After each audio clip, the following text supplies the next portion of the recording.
প্রিয় বন্ধুরা, আমি জিএসএম আরিফ বলছি। আপনাদের সাথে আজকে আলোচনা করব যে মোবাইলের বিভিন্ন ধরনের পার্টস নিয়ে। আমি গত পর্বে আপনাদের সাথে আলোচনা করেছিলাম মোবাইল সার্ভিসিংয়ের প্রয়োজনীয় কিছু টুলস নিয়ে। আপনারা যদি সেই ভিডিওটি দেখে না থাকেন তাহলে অবশ্যই ওই ভিডিওটি দেখে এই ভিডিওটি দেখবেন, কারণ মোবাইল সার্ভিসিং শিখতে হলে প্রথম থেকে আপনাকে সবকিছুই শিখতে হবে বা প্রথম থেকে আপনার সবকিছু জানা দরকার। সো এই ভিডিওটি দেখার আগে আপনার উচিত যে আপনি ওই ভিডিওটি দেখে থাকবেন। ওই ভিডিওটি আপনি আমার ভিডিওর ডিসক্রিপশন বক্সে লিঙ্ক পেয়ে যাবেন। ওই লিঙ্কে গিয়ে আপনারা ভিডিওটি দেখতে পারবেন। বন্ধুরা, আজকে আপনাদের সাথে মোবাইলের বিভিন্ন ধরনের পার্টস নিয়ে আলোচনা করব এবং কোন পার্টসের কী কাজ সে সম্পর্কে আপনাদেরকে সামান্য কিছু ধারণা দেওয়ার চেষ্টা করব এবং বিস্তারিত আলোচনা করব। আমরা সামনে আরো একটি ভিডিও তৈরি করব যে ওইখানে আমি টাচ ফোনের, অ্যান্ড্রয়েড ফোনের যে মাদারবোর্ড আছে ওই মাদারবোর্ডের বিভিন্ন ধরনের পার্টস আপনাদেরকে দেখাবো। এটি হচ্ছে একটি বাটাম ফোনের যে পার্টসগুলো থাকে সেগুলো আজকে মূল আলোচনা। বন্ধুরা, এখানে যে কানেক্টরটি দেখতে পাচ্ছেন এটি হচ্ছে ব্যাটারি কানেক্টর। ব্যাটারি কানেক্টরের সাহায্যে আমরা ব্যাটারি কানেক্ট করে থাকি এবং এর মাধ্যমে আমরা মোবাইল ইউজ করে থাকি অথবা মোবাইলের পাওয়ার এনে থাকি। যে এখানে যে ফার্স্টটি দেখতে পাচ্ছেন এটি হচ্ছে চার্জিং পিন অথবা কেউ কেউ বলে থাকে যে চার্জিং সকেট। এটির সাহায্যে আমরা মোবাইলে চার্জ দিয়ে থাকি। এখানে আমরা চার্জ দিলে এখানে চার্জের এটার সাহায্যে আমরা মূলত চার্জ দিয়ে থাকি। এখানে যে ফার্স্টটি দেখতে পাচ্ছেন অথবা যে আইসিটি দেখতে পাচ্ছেন এটি হচ্ছে যে চার্জিং আইসি। এখানে চার্জিং আইসির পাশে যে রেজিস্টারটি দেখতে পাচ্ছেন যে সাদা কিছু সংখ্যক নাম্বার দেওয়া আছে, যে এটিকে আমরা সাধারণত R22 রেজিস্টার বলে থাকি। এবং R22 রেজিস্টার যে এইখানে একটি নিয়ন্ত্রণ কাজ করে যে চার্জিং পিন দিয়ে যখন আমরা চার্জিং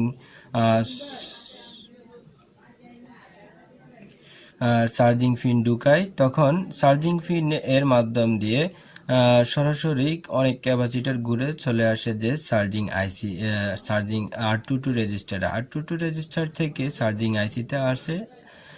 চার্জিং আইসি থেকে ক্যাপাসিটার হয়ে এখানে চার্জিং ব্যাটারি কানেক্টরে লাইন আসে। তখন ব্যাটারি কানেক্টর থেকে যে ব্যাটারি আসে ব্যাটারিতে আমরা চার্জ প্রয়োগ করে থাকি।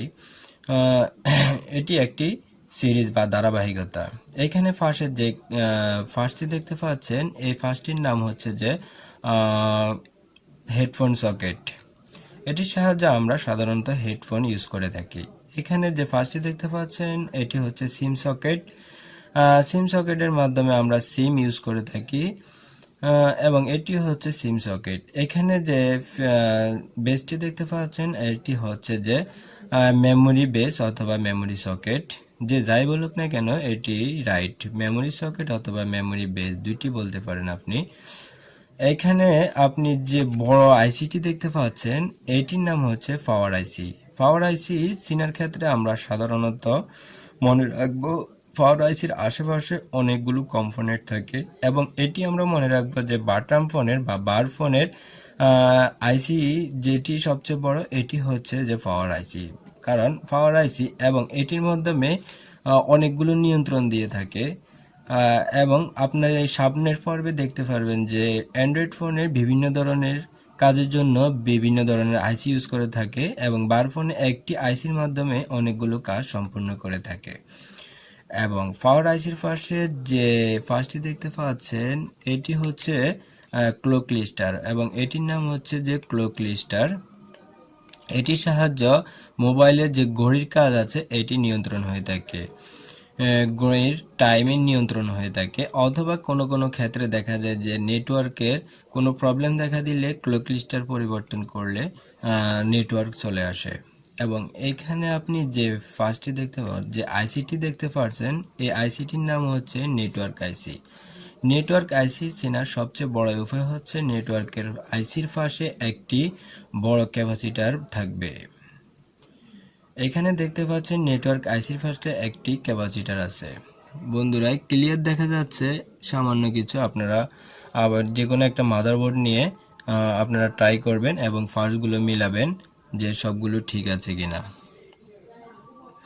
এবং কোনো ধরনের যদি সমস্যা বা কোনো ফার যদি চিনতে আপনাদের প্রবলেম হয়ে থাকে তাহলে অবশ্যই কমেন্ট বক্সে জানাবেন, আমি উত্তর দেওয়ার চেষ্টা করব।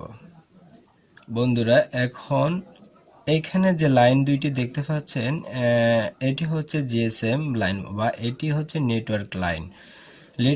নেটওয়ার্ক লাইন চেনার সবচেয়ে বড় উপায় হচ্ছে যে নেটওয়ার্ক লাইনের পাশে জিএসএম লেখা থাকে। যদি জিএসএম লেখা থাকে তাহলে অবশ্যই ধরে নেবেন এটি হচ্ছে নেটওয়ার্ক লাইন, অথবা এছাড়াও যদি জিএসএম লেখা না থাকে তাহলে আপনারা খেয়াল করবেন নেটওয়ার্ক সুইচ কোন পাশে। নেটওয়ার্ক সুইচ এর পাশেই কিন্তু নেটওয়ার্ক লাইন দেওয়া থাকে। বন্ধুরা এখানে দেখতে পাচ্ছেন যে নেটওয়ার্ক সুইচ, এটি হচ্ছে একটি নেটওয়ার্ক সুইচ, এটির সাহায্যে নেটওয়ার্কের কাজ নিয়ন্ত্রণ হয়ে থাকে। বন্ধুরা এখানে আপনারা ছোট ছোট যে কম্পোনেন্টগুলো দেখা যাচ্ছে মোবাইলের মাধ্যমে, মাদারবোর্ডের মাধ্যমে, এই যে এগুলো হচ্ছে যে এগুলো ছোট ছোট কম্পোনেন্টের যে হলুদগুলো দেখা যাচ্ছে, হলুদ কালারগুলোকে মূলত ক্যাপাসিটর বলা হয়ে থাকে, এবং এখানে যে ছোট কালোগুলো আছে এগুলোকে মূলত রেজিস্টার বলা হয়ে থাকে। এবং ক্যাপাসিটর এবং কালোগুলোর মাঝে অনেকগুলো ক্যাপাসিটরও দেওয়া থাকে। মূলত আমরা ক্যাপাসিটর চিনতে হলে আমরা খেয়াল করব যে যদি আমাদের মাল্টিমিটারের দুই প্রান্ত ক্যাপাসিটরের দুই প্রান্ত ধরার পর যদি দেখা যায় যে এখানে ভাইব্রেশন দিচ্ছে তাহলে বুঝতে হবে এটি ক্যাপাসিটর নয়। যদি ভাইব্রেশন ছাড়া অন্য কোনো মান দেয় তাহলে অবশ্যই আমরা ধরে নেব এটি হচ্ছে ক্যাপাসিটর।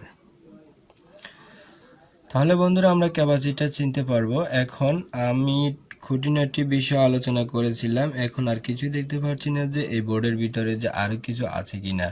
এখানে আরো কিছু নাই। সো বন্ধুরা আজকের আলোচনা এই পর্যন্তই। আপনারা অবশ্যই যে কোনো একটি মাদারবোর্ড নিয়ে আমার সাথে ধরে ধরে এগুলো আয়ত্ত করে নেবেন বা শিখে নেবেন। আপনাদেরকে আমি আরও বিস্তারিত আলোচনা করব, এগুলো প্রত্যেকটি মেপে মেপে দেখাবো কোনগুলো কিভাবে এগুলো ভালো, কিভাবে বুঝবো এগুলো খারাপ, কিভাবে বুঝবো আমরা আইসি এটি খারাপ, সবগুলো আপনাদেরকে বিস্তারিত আলোচনা করব। যদি আপনারা এখনও চ্যানেলটি সাবস্ক্রাইব করে না থাকেন তাহলে অবশ্যই সাবস্ক্রাইব করে পাশে থাকবেন, কারণ আমাদের নিত্য নতুন ভিডিও পেতে আপনারা আমার চ্যানেলটিকে সাবস্ক্রাইব করে পাশে থাকতে হবে। সো বন্ধুরা আজকের আলোচনা এই পর্যন্তই। পরবর্তী ভিডিওটি দেখার জন্য অনুরোধ রইল। আল্লাহ হাফেজ।